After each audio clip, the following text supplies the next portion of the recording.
everyone, today we have to talk about leverage, जिसे हिंदी में हम उत्तोलक कहते हैं।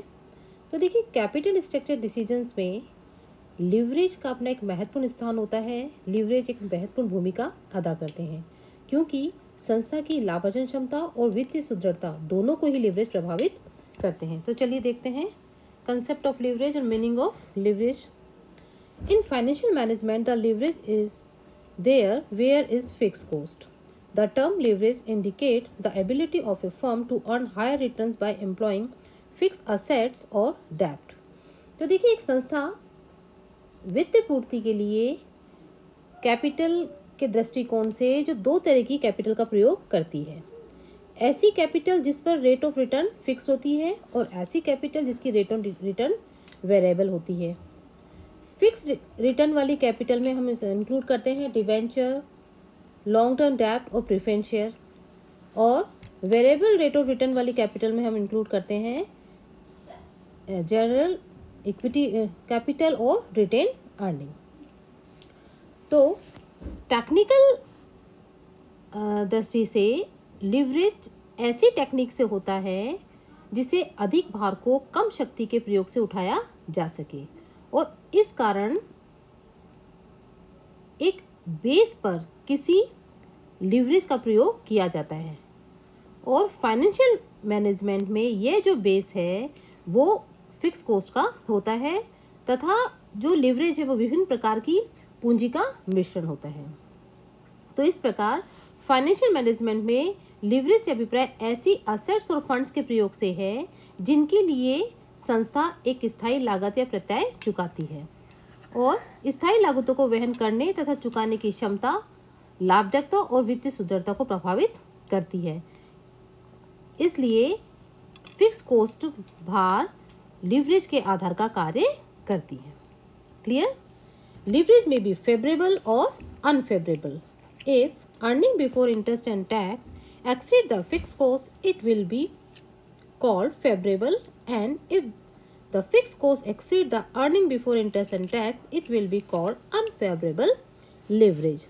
यदि संस्था अर्जित ब्याज व्यय कर घटाने के पूर्व के जो प्रॉफिट हैं वो फिक्स कॉस्ट या फिक्स प्रत्यय से अधिक हैं तो फेवरेबल लीवरेज होगा, और इसके विपरीत यदि फिक्स कॉस्ट या प्रत्यय संस्था द्वारा अर्जित ब्याज व्यय कर से पूर्व प्रॉफिट से अधिक हो तो यह अनफेवरेबल लीवरेज कहलाएगा।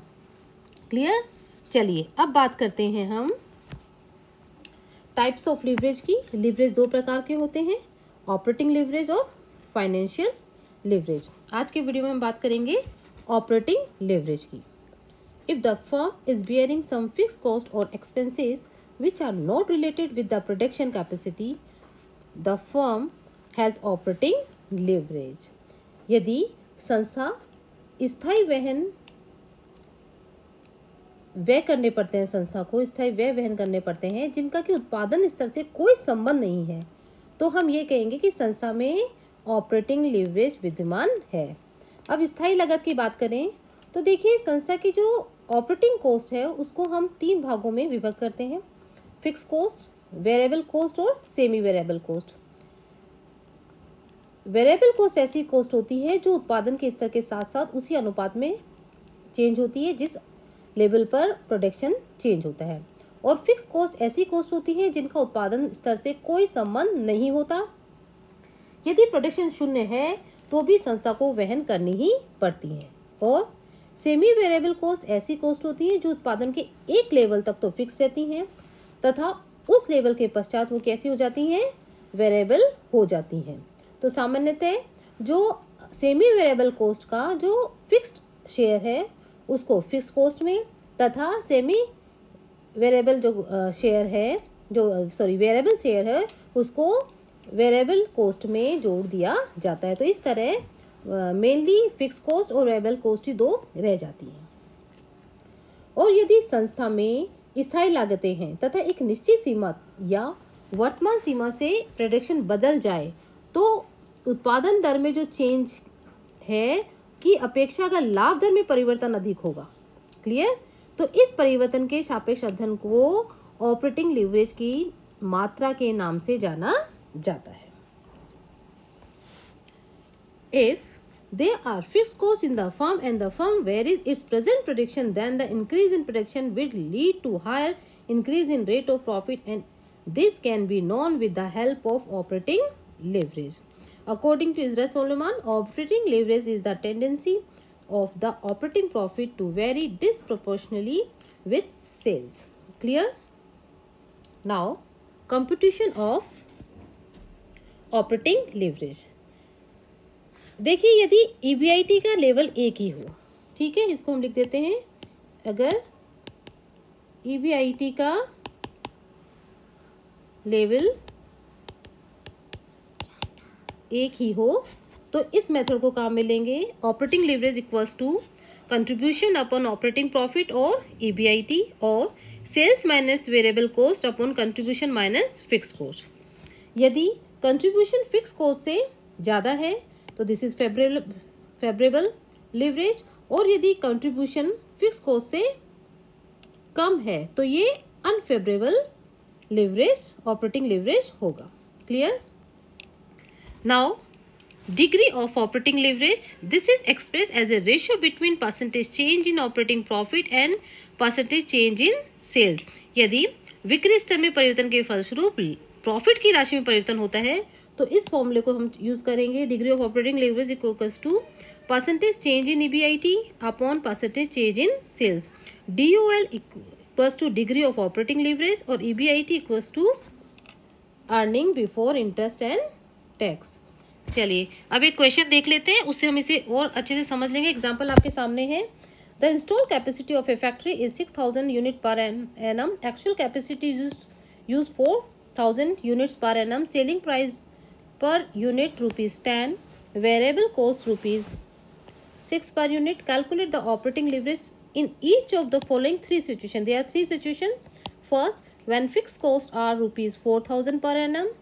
Second, when fixed costs are ₹10,000 per annum, and third is when fixed costs are ₹12,000 per annum. देखिए स्टेटमेंट हमने बना लिया है. Now we have to see how to calculate. This is solution. ठीक है, सबसे पहले हम लिखेंगे सेल्स कितना दिया हुआ है 4000 यूनिट्स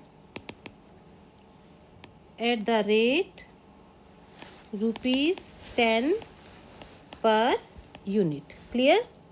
ये आ जाएगा 40,000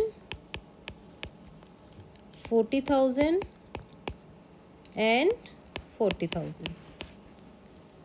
सेकेंड है वेरिएबल कॉस्ट कितना दिया हुआ है. देखिए वेरिएबल कॉस्ट दिया हुआ हमें ₹6 पर यूनिट. क्लियर? तो ये आ जाएगा 6 मल्टीप्लाई, ठीक है, बाय 4, 24,000 और 24,000. क्लियर? उसके बाद हम क्या निकाल लेंगे. थर्ड आ जाएगा हमारा कंट्रीब्यूशन.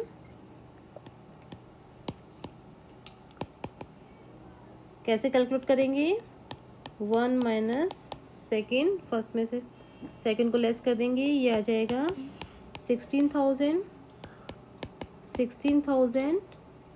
और 16,000. क्लियर? अब फोर्थ हम लिखेंगे फिक्स्ड कॉस्ट. जैसे तीनों सिचुएशन में अलग अलग दी हुई हमें. फर्स्ट में 4000, सेकंड में 10,000 और थर्ड में 12,000. ठीक है, अब निकल जाएगा फिफ्थ पॉइंट पे हमारा ऑपरेटिंग प्रॉफिट. और वी कैन से EBIT कैसे कैलकुलेट करेंगे. Third minus fourth.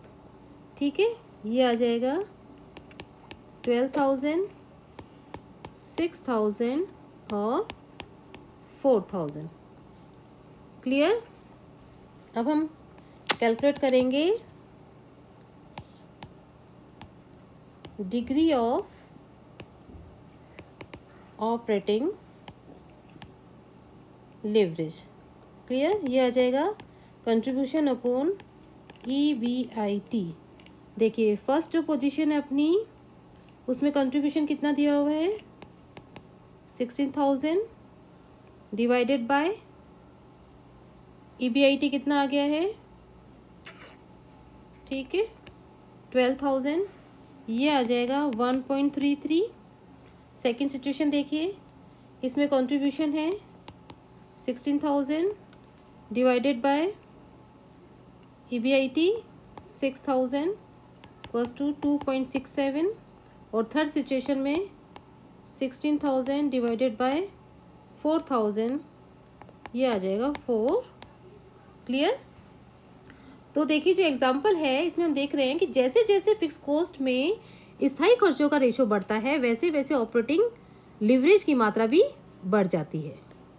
और जो थर्ड सिचुएशन है इसमें ऑपरेटिंग जो लिवरेज है वो इसकी मात्रा है 4। इट मीन्स जो सेल्स की राशि में 1 गुना परिवर्तन होने पर लाभ में 4 गुना परिवर्तन होगा। यदि थर्ड सिचुएशन में विक्रय की राशि जो इकाइयाँ हैं वो 8,000 12,000 हो जाती हैं तो लाभ की स्थिति हम देख लेते हैं, थोड़ा और हमें समझ में आ जाएगा। थर्ड सिचुएशन में देखो सेल्स कितना कितना मान लिया हमने, इसमें 80,000 और इधर आ गई हमारी ये 1,20,000। क्लियर, क्योंकि चार है उसके अकॉर्डिंग हमने इसको कर लिया है। वेरिएबल कॉस्ट कितनी दी हुई थी 6 है तो उसके अकॉर्डिंग अपनी आ जाएगी अब 48,000 और इधर आ जाएगी 72,000।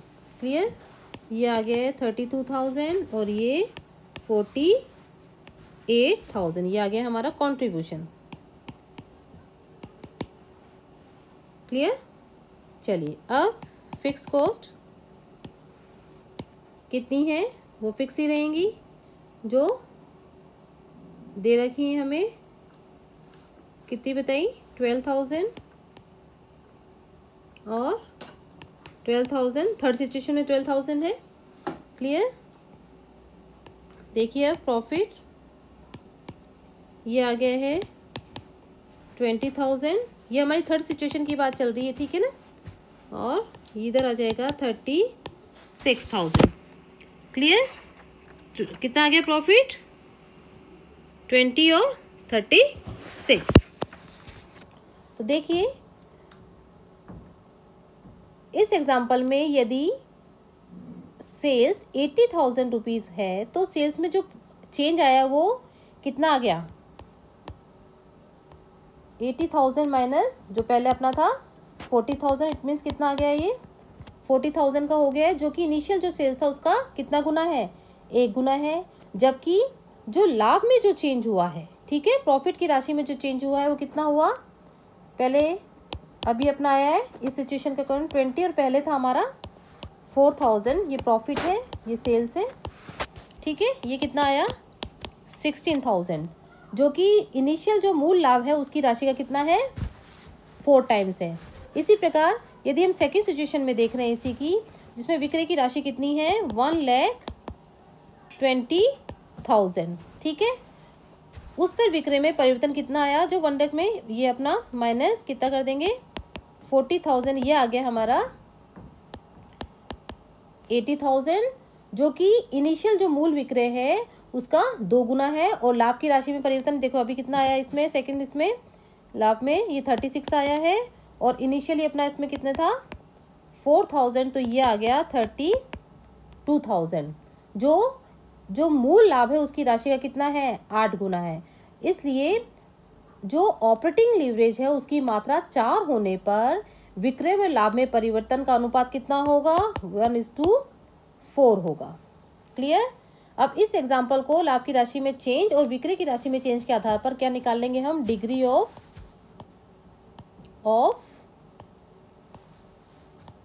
Operating leverage. कैसे, percentage change in EBIT upon percentage change in sales. Clear. First situation जो अपनी है इसमें कितना आ गया 80,000 सेल्स पर, ये आ जाएगा 400 अपॉन 100 इक्वल्स टू 4। और सेकंड सिचुएशन 1,20,000 पे अपना कितना आ जाएगा, ये 800 अपॉन 200, ये आ जाएगा 4। क्लियर। तो इस तरह से हम ऑपरेटिंग लीवरेज को इसको कैलकुलेट कर लेंगे। Thank you so much.